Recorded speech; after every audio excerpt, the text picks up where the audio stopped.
శివసేన, జనసేన సనాతన ధర్మ రక్షణ కోసం పనిచేస్తున్నాయని AP deputy CM Pawan Kalyan అన్నారు. మహారాష్ట్రలో ఎన్డీఏ తరఫున దెగ్దూర్ ఎన్నికల ప్రచార సభలో పాల్గొన్న పవన్ బాల్ ఠాక్రే సనాతన ధర్మం కోసం కృషి చేశారని కొనియాడారు. సనాతన ధర్మ పరిరక్షణ విషయంలో బాల్ ఠాక్రేనే తనకు స్ఫూర్తి అన్నారు పవన్ కళ్యాణ్.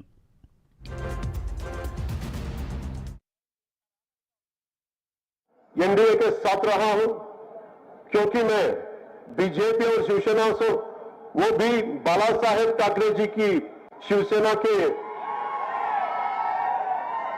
विचारों पे चलने वाला व्यक्ति हूं। शिवसेना और जनसेना दोनों ही सनातन की शिवसेना और जनसेना दोनों ही सनातन की रक्षा के लिए समर्पित सेनाएं हैं। मुझे बाला साहेब जी से मिलने का सौभाग्य नहीं मिला, पर मुझे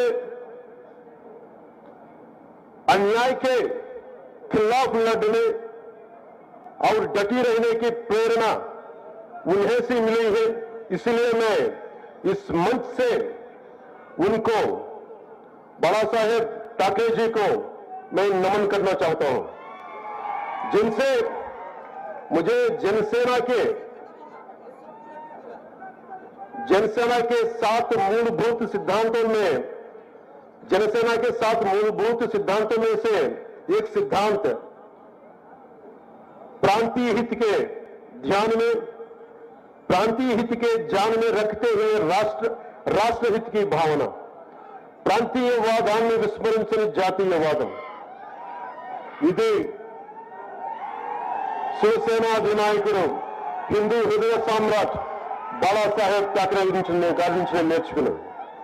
కశ్మీర్ కనిపిస్తుంది, దివ్య రామ మందిరంతో అలంకరించబడిన అయోధ్య కనిపిస్తుంది, ప్రపంచ పటంపై రెపరెపలాడుతున్న తిరంగా కనిపిస్తుంది, దేశం నలుమూలలను కలిపే రహదారులు కనిపిస్తున్నాయి, పల్లె పల్లెకు విస్తరించిన రోడ్లు కనిపిస్తున్నాయి.